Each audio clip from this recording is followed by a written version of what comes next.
rendez-vous théâtre. Le rendez-vous théâtre, bonjour. Guillaume Dazémar de Fabrègue. David Roffet-Sarfati, bonjour à tous. Et à toutes. Et à toutes, évidemment. Nous enregistrons le mardi 12 mars, à nouveau depuis le Frog at Bercy Village. Voilà. Et c'est quand même bien agréable d'avoir cette ambiance autour de nous et puis de voir de quoi nous recevoir. Alors David, c'est la première fois depuis qu'on fait ce podcast qu'il n'y a pas de pièce que nous avons vue en commun. On ne s'est pas débrouillé pour on s'est mal débrouillé, se croiser. Mais ça fait partie de la vie et on a beaucoup de choses à se dire et beaucoup de pièces intéressantes dont on a envie de partager nos ressentis. Tout à fait. Moi, avec j'ai vous. vraiment 3 pièces à défendre, là, absolument.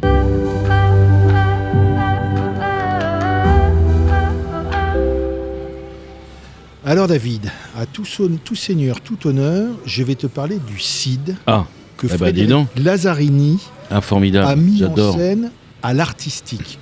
Et le Cid, il faut reconnaître que c'est une pièce qu'on voit quand on est au collège, voire au lycée. Ouais, c'est une pièce scolaire, quoi. C'est une pièce extrêmement scolaire. Et on vous dit, le Cid, il est tiraillé entre son devoir, son amour, etc., etc., etc., etc., etc. Et Frédéric Lazzarini prend le contre-pied de ce point de vue. Dans sa version du Cid, Rodrigue, c'est quoi ? C'est le capitaine de l'équipe de foot américain dans un collège. C'est le beau gosse, le mec qui réfléchit pas trop, et puis il y va. Tu vas tuer futur beau papa, on y va. Puis après tu vas combattre les morts, on y va. Et puis après, etc. Et à la fin, il a tout, il a la fille, il a les honneurs, il a la gloire. Et Frédéric Lazzarini en fait ce beau gosse. Il est totalement inintéressant. Il est très bien joué, mais il est totalement inintéressant sur Rodrigue. Celle qui est intéressante dans la pièce, c'est Chimène. Et Chimène, elle commence par un chaton fragile qui est tout inquiète. Est-ce que papa va bien vouloir que j'épouse Rodrigue ? Est-ce que si ? Est-ce que ça ? Et elle finit, elle est évacuée parce que le roi lui a dit « Écoute, t'es un peu colère, ma pupuche, mais c'est pas grave. Tant pis, tu vas t'y faire. D'ailleurs, tu vas aller réfléchir un an, et dans un an, tu reviens et tu épouses Rodrigue. » Et quand elle sort de scène, c'est devenu un lynx sauvage. Elle sort en crachant, elle sort toute griffe dehors, et elle est impressionnante. Et la pièce est rebasculée. C'est Chimène qui est la véritable héroïne, une héroïne féministe, et c'est magique. J'ai adoré cette version du Cid. Bon. Il faut que j'aille la voir de toute façon, parce que ça finit quand alors le Cid ? Écoute, c'est ça à l'Artistique. se joue jusqu'à 28. Oui, c'était à l'Artistique. Oui, c'est bien cette salle, j'adore. Oui, elle est très très très bien. On m'a dit que le décor était canon. Alors le décor est épuré. C'est comme quelques à chaque sièges. fois, C'est ça, c'est quelques sa cam. sièges. C'est un sol brillant. On voit des sols brillants ces temps-ci. Il y a un très très joli jeu de lumière de François Cabana. Il y a de très beaux costumes. Bon. Des costumes très ça actuels, m'étonne surtout pas. Les costumes qui sont beaux. Et donc c'est jusqu'à quand, tu m'as dit ? C'est jusqu'au 28 avril. On a quasiment tous les jours, du mardi au dimanche. Ça dure 1h30 et c'est un double plaisir parce que ces vers, on a souffert pour les apprendre. Et là, toutes les belles tirades qu'on a apprises par cœur et qu'on a récitées, qu'on a ânonnées, on peut se les retrouver. Et il y a une certaine magie. Donc c'est un très joli Cid par Frédéric Lazzarini, avec dans le rôle de Chimène, Lara Tavella, qui est magnifique, qui est impressionnante.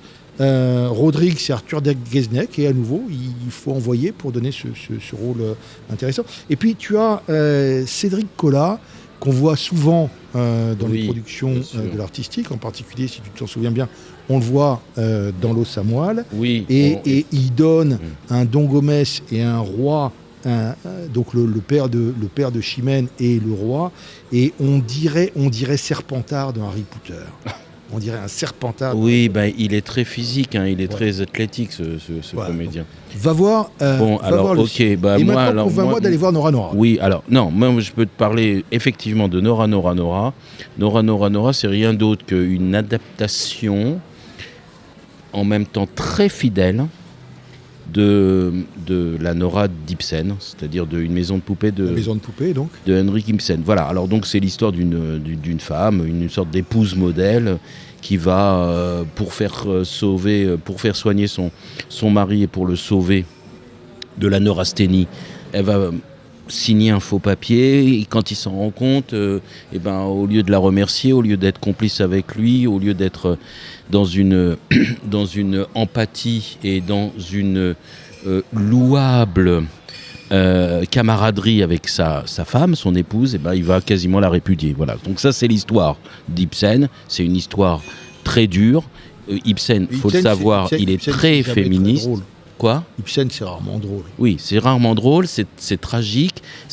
Il avait déjà ce côté militant féministe, sauf que Elsa Grana, elle en rajoute une couche et c'est absolument merveilleux. C'est merveilleux pour deux choses. Premièrement, parce que ça remet la question de Nora aujourd'hui, dans le XXIe siècle, dans une nouvelle façon de militer pour la femme, on va dire, pour le féminin. Et puis surtout, c'est pas woke. C'est-à-dire qu'on peut très bien faire la même chose que veulent faire les woke de façon agressive, cancel, etc. Là, elle le fait très très bien, Elsa Grena. C'est 1h40 de bonheur dramatique et théâtral. Il n'y a pas de ventre mou. Il n'y a pas d'accélération non plus. Il y a un rythme qui est tout à fait soutenu du début jusqu'à la fin. La première scène est pratiquement d'anthologie et tout le dernier acte qui a été rajouté là par Elsa Grana, elle l'a écrit. Tout le dernier acte, qui est un acte beaucoup plus psycho-philosophico-religieux, là c'est vraiment du bonheur à l'état pur. Donc ça joue jusqu'au 31 mars, Nora, c'est à la Tempête, c'est dans la petite salle, donc il faut faire attention parce que c'est tout le temps complet, c'est la petite salle copie, voilà. Alors, il faut aller voir donc ce Nora, et puis il faut aller voir aussi, si j'ai le droit d'en parler, des bonnes, au Théâtre 14. D'accord, mais est-ce que tu pourrais respecter le conducteur ? Alors, le conducteur, c'est quoi ? C'est qu'il faut que je parle de l'enfant brûlé. Non, maintenant, c'est moi qui parle de Joséphine. Ah d'accord, alors parle de l'enfant... Il est écrit là. Alors, le conducteur, oui, le conducteur. Alors, c'est vrai que le conducteur, comme c'est écrit avec des pattes de mouche... Alors, moi, je vais te parler de Joséphine. On ne sait pas si c'est un conducteur de théâtre ou une ordonnance de médicaments. C'est une ordonnance de médecin, parce que le théâtre, ça apporte de la joie dans la vie. D'accord. C'est un médicament au plaie de la vie. Ok, bref. Donc c'est Joséphine. Donc, je voudrais te parler de Joséphine. Joséphine, 3 fois par jour. Pendant les repas. Joséphine la cantatrice, ou le peuple des souris. Ça se donnait à l'échangeur Bagnolet. Malheureusement, c'est terminé, mais ça va tourner. Et c'est un petit bijou. Lord Wolf est mise en scène par Régis Sebet. Et c'est la dernière nouvelle de Kafka. D'accord. La dernière nouvelle de Kafka. Voilà. Dans sa dernière nouvelle, il décrit des souris et le peuple des souris. Et dans ce peuple des souris, il y a une idole. Il y a une idole qui s'appelle Joséphine et elle chante. Alors, c'est la reine des souris. Non, c'est pas la reine des souris, c'est l'idole. Ah, et d'accord. Elle chante et les souris viennent l'écouter religieusement. D'accord. Et quand on rentre dans le détail, en fait, elle chante pas mieux qu'une autre souris, peut-être même un peu moins bien d'ailleurs. Et ce qu'elle chante, c'est le sifflement que font toutes les souris quand elles travaillent. Ce qui est magique dans ce texte, c'est la description par Kafka, non pas de la façon dont Joséphine prend l'entre-gens sur les souris, mais de la façon dont, à un moment donné, elle va mélanger sa banalité et des exigences pour demander à ne pas travailler. D'accord. Et là, le peuple des souris... Ah, c'est la cigale et la fourmi, quoi. Le peuple des souris va refuser à Bagnolet de céder à l'exigence et Joséphine va disparaître. Et quand tu regardes ce qui est en train de se passer dans le monde, quand tu regardes les religions, quand tu regardes les leaders, quand tu regardes les idéologies, il y a au fond beaucoup de sagesse dans ce peuple qui a besoin d'une idole, qui a besoin de quelqu'un qui lui fait penser à autre chose, mais qui sait contrôler les exigences, qui sait ne pas céder à ses exigences et qui sait ne pas basculer dans la folie. Donc c'est très joliment mis en scène par Régis Sebet, j'ai beaucoup aimé. Lord Wolf est superbe sur ses petites bottines, elle donne un corps de souris, elle bouge dans un sens et dans l'autre. Et quand ça tournera près de chez vous, n'hésitez pas à aller le voir. Donc ça joue jusqu'à quand là ? Comme faut aller à Bagnolet. Comme je viens de le dire 2 fois, c'est fini. D'accord. Et tu pourras le voir quand ce sera formidable. tourné. Maintenant, parle-moi de l'enfant brûlé. Alors l'enfant brûlé, ça se joue à l'Odéon. Ça se joue à l'Odéon à Berthier. Entre parenthèses, il y a un Hamlet qui se joue dans la même période à Odéon 6e, qui mérite rien. C'est-à-dire que quand j'y suis allé, je pense que la salle, elle s'est vidée tout du long du spectacle. À partir de la 30e minute, 40e minute, c'est... T'es resté jusqu'au bout ? Alors moi, évidemment, je suis resté jusqu'au bout, puisque sinon, je ne pourrais pas avoir... la dignité d'en parler, ou du moins la légitimité d'en parler. C'est nul du début jusqu'à la fin, ça n'a absolument aucun sens. Alors évidemment, il y a la comédienne qui joue Hamlet, puisque c'est joué par une femme qui est quand même qui a du niveau, sinon le reste des comédiens n'articule pas, donc on ne peut même pas se demander ce qui s'est passé. C'est absolument sans intérêt. Donc en revanche... Bon, mais L'Enfant brûlé. L'Enfant brûlé, c'est le grand coup de cœur pour moi de l'année. L'Enfant brûlé, c'est une pièce. Alors, il faut que je lise mes notes, pardonne-moi, parce que c'est très compliqué à prononcer. C'est un roman de Stig Dagerman. C'est facile, Stig Dagerman. Voilà, bon. Et c'est mis en scène donc par Noémie Kissova.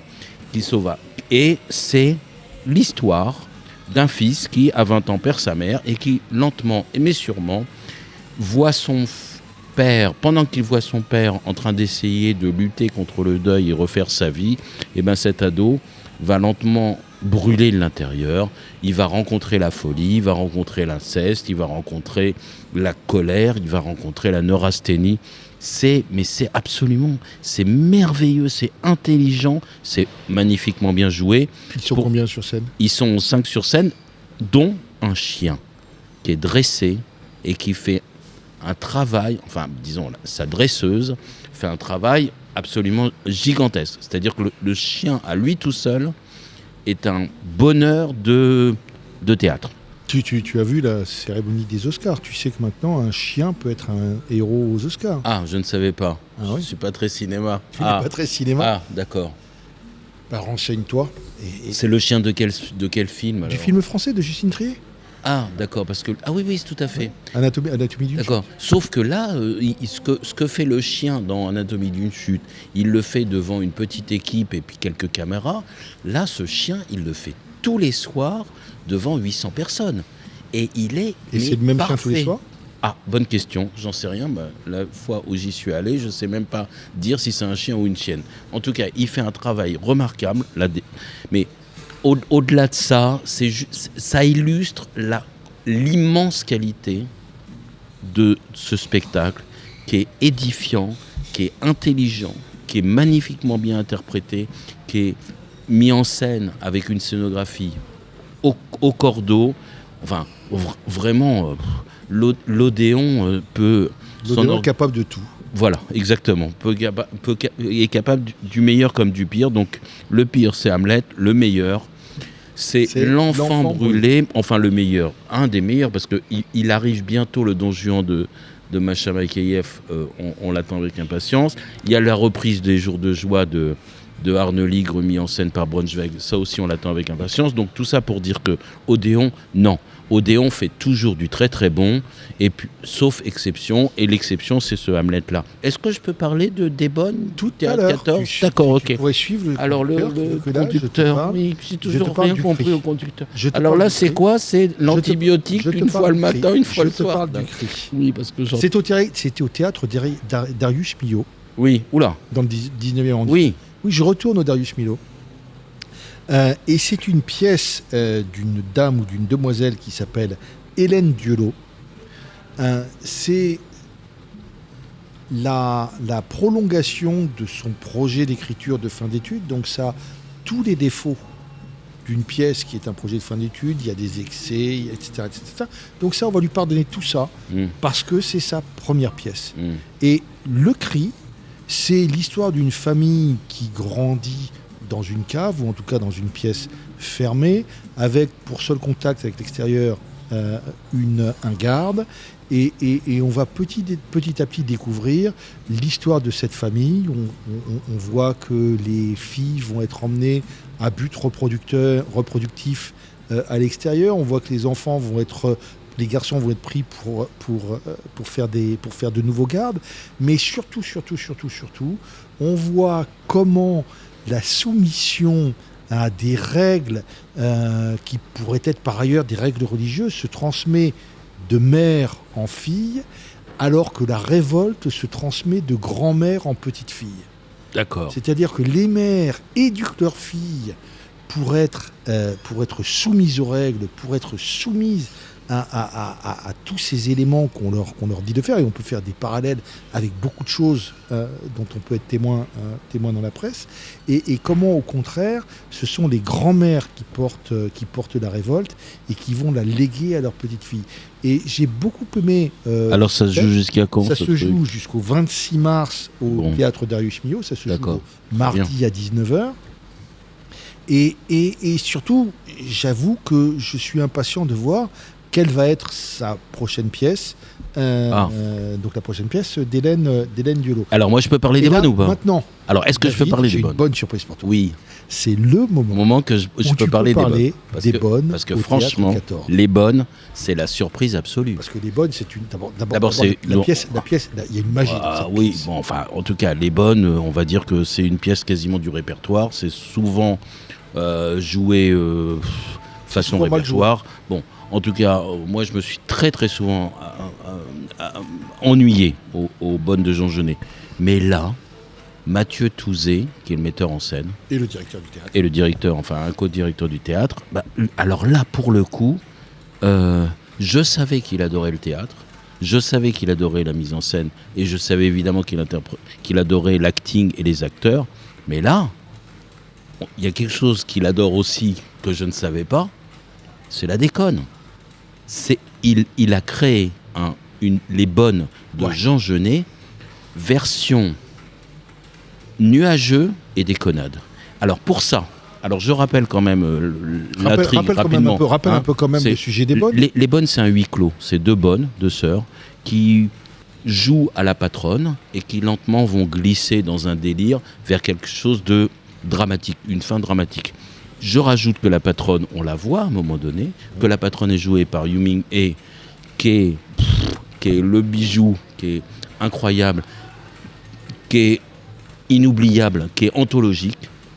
Et puis les deux bonnes... C'est souvent le cas quand il est sur scène. C'est vrai, mais là, quand il joue la déconnade, quand il est mis en scène par Mathieu Touzé, donc on découvre que lui aussi il adore la déconnade, c'est de la très bonne déconnade, en plus intelligente. C'est une déconnade écrite ou c'est une déconnade c'est la scénographie, la mise en scène, et puis ça reprend, pas d'erreur, hein. On garde la déconnade, ou on la rajoute, ou on l'amplifie. Il n'empêche que le discours, le sujet, le thème de Jean Genet, qui est quelque chose du côté de l'anarchie, l'anticapitalisme, et puis une critique acerbe de la société, reste. D'accord. Tout est restitué. Alors, les deux bonnes sont Elisabeth Mazeux et Stéphanie Pasquet. Alors, j'avoue humblement que je connaissais pas ces comédiennes, et elles m'ont ébloui.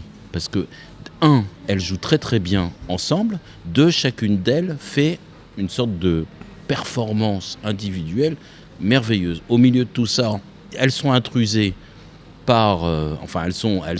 il y a une sorte de rupture de rythme. Mais cette rupture de rythme, c'est l'arrivée de la patronne, de Yu Ming-hye.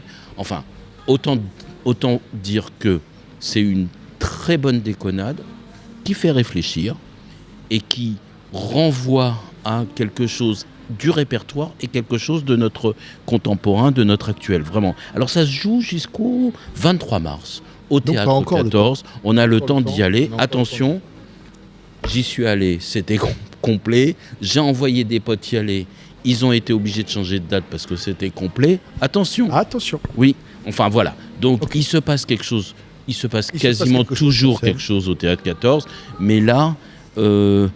Je dois l'avouer à cette antenne, Mathieu Touzé, j'étais pas sûr, j'étais pas convaincu en tant que metteur en scène, mais là, là vraiment, fin du match. C'est un grand metteur en scène. En tant que directeur de théâtre, il a une belle programmation. Oui, non mais au niveau du goût, Voilà. Au niveau du goût, on sait à qui on est offert. Ouais. Voilà. Mais là, il crée un truc. Puisque de toute façon, c'est un délire qu'on imagine un petit peu fantasmé. Il arrive à faire une scénographie, un décor, une mise en scène qui est dans ce rêve délirant. Bon, je veux pas tout spoiler, mais c'est vraiment. Il va pas non plus. Mais je vais rebondir sur le mot scénographie. Dans les pièces à belle scénographie que j'ai vues récemment, j'ai vu dans le petit théâtre Clavel un très très beau mari idéal d'Oscar Wilde. Ah, bah dis donc, Clavel, on n'y va jamais. C'est bête. Tu n'y vas jamais. C'est celui qui a le poteau au milieu? Non, je me souviens jamais. Non, je confonds avec un autre. C'est pas celui-là. Donc c'est un mari idéal d'Oscar Wilde. C'est mis en scène par Guillemette Regnault. Il y a en particulier dans la distribution qui joue Lord Goring, pardon. Le meilleur ami de Sir Robert Chantern. Il y a en particulier Mathieu Gaster qui était le plus impressionnant. Et c'est un bon Wilde dans une très très très jolie scénographie. Il y a des beaux costumes. Il y a tout le côté caustique, tout le côté paradoxal, tout presque bienveillant qu'il pourrait y avoir dans Oscar Wilde. J'ai vraiment passé un bon moment et sincèrement, des Wilde comme ça, on en redemanderait. Alors ça se joue du 23 avril au 15 mai, le mardi et le mercredi, à 19h30. Et plus près de nous, dans le temps, L'Âge de détruire. Ah bon, c'est où L'Âge ça? de détruire, c'est au Théâtre Ouvert. Ah, très bien, bah dis donc. C'est une adaptation du livre de Pauline Perrade et c'est un coup de poing dans la gueule. D'accord. C'est un coup de Ça poing parle dans de la quoi gueule. alors, L'Âge de C'est détruire? l'histoire d'une jeune enfant, puis jeune fille, puis jeune femme, qui se construit sous l'égide d'une mère toxique et abusive. Et on voit leur arrivée dans un premier appartement, on voit le départ d'Elsa, donc c'est le nom de la jeune fille de cet appartement, et puis on voit encore quelques années plus tard le moment où la mère vide l'appartement dans l'idée de le vendre. Et il y a plusieurs grands thèmes dans cette pièce. Il y a en particulier le fait que le passé, il faut savoir le jeter aussi. Mais quand on le jette, on le sédimente, on trie, et quelque part, on en concentre le pire. D'accord. C'est vraiment une pièce... Enfin, elle t'a marqué en tout cas. Elle m'a ouais. Et ça se joue marqué. alors jusqu'à quand là, au Théâtre Ouvert? Au Théâtre Ouvert jusqu'au 23 mars. Bon. Ça se joue tous les jours, on a de quoi faire, hein. Sauf le dimanche. Et c'est un numéro...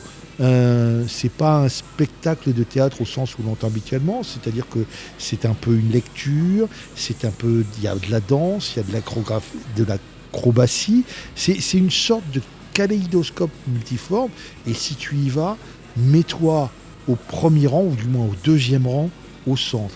Et là, tu prendras dans la gueule les émotions de Pauline Perrade, qui est l'autrice du livre, qui a eu aussi le Goncourt du premier roman en 2023, et de Justine Bertillot, qui a un corps d'athlète de cirque, c'est un corps désarticulé, il y a une magie, c'est un contorsionniste désarticulé, et c'est une pièce dont je suis sorti, mais les poings serrés. Bon. Si tu veux, tu sors de la pièce et tu as envie de la venger. D'accord.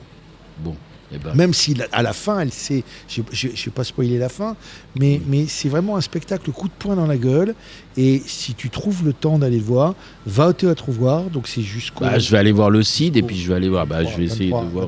C'est deux choses très très très différentes. D'accord. C'est deux féminismes très très très très très très très différents. Voilà. Donc ça, c'est les pièces dont on voulait parler.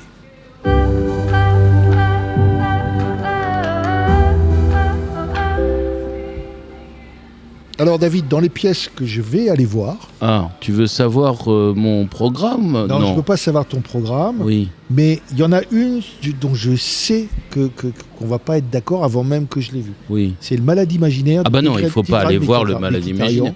Il ne faut pas aller voir le Malade imaginaire. Ce garçon est dans la haine du début jusqu'à la fin. C'est un garçon dont j'aime le travail. D'ailleurs, la preuve qu'il est dans la haine, c'est qu'il devait... J'ai vu Sondage. Oui. Il était magnifique dans La maladie de la famille, qui est une pièce régulièrement massacrée. C'est déjà une erreur industrielle. Il a monté avec Denis Lavant, qui a abandonné le projet au dernier moment. Et c'est lui-même, le Tigrane, qui joue le Malade imaginaire. Non, mais ça n'a aucun intérêt. Eh ben écoute, on en reparlera. Je le vois à la fin de la semaine. Très bien. Et je suis heureux d'aller le voir. Sinon, il y a de très jolies pièces qui s'annoncent à la Reine Blanche. Il y a de très jolies pièces qui s'annoncent... oui, il y a plein de belles choses. Il y a une pièce qui risque de passer sous les radars, que je vais aller voir, moi, à la Colline, qui s'appelle Les Cavalières. Hein, c'est une pièce qui est... J'ai peut-être un peu peur que ça soit un petit peu verbeux, mais c'est une pièce intelligemment militante. C'est comme mon Nora,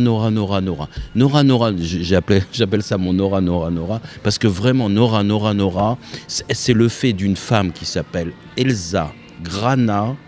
Il faut aller voir Nora, au moins pour ça, pour pouvoir suivre la carrière de cette femme qui est vraiment brillante.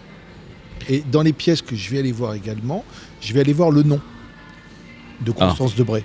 Très bien. Bon, bah écoute, moi aussi, je vais voir des pièces un peu... Voilà. C'est pourtant Dieu sait que... Moi, je vais aller voir Cerro Noiret au Petit Montparnasse, donc... Voilà. Chacun a ses petites maladies. Hein. Le nom est joué par une jeune femme que j'ai vue dans Finlandia au Bouffe du Nord il y a quelques jours. Elle était magistrale, elle avait une énergie dans Finlandia et j'attends beaucoup de choses du nom, même si je reconnais que le texte, quand je l'avais lu, n'était pas forcément ma tasse de thé. Bon. Voilà. Eh bien écoute, en tout cas... On a beaucoup de choses au programme. J'ai juste une chose à te dire, c'est que de la même façon que moi, j'ai réussi à tenir jusqu'à la fin de Hamlet à l'Odéon, je te demande de tenir jusqu'à la fin du Malade imaginaire, coûte que coûte.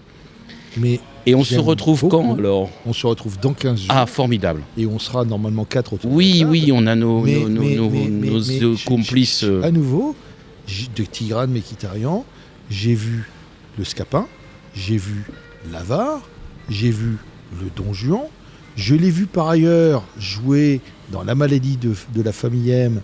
Et Dieu sait que la maladie de la famille M est une pièce que j'ai vue, c'est sans doute une des pièces que j'ai vues le plus massacrée sur des scènes de théâtre. Oui. Et il était fantastique. Bon, écoute, on en reparle. On en reparle. S'il arrive à ne pas annuler notre maladie imaginaire patrimoniale, de répertoire et celui qu'on aime, déjà s'il n'arrive pas trop à blesser tout ça, on pourra dire qu'on a bien fait de ne pas avoir Denis Lavant, mais que quelque chose est sauvé. Je suis fan à la base. David, à dans 15 jours. Salut.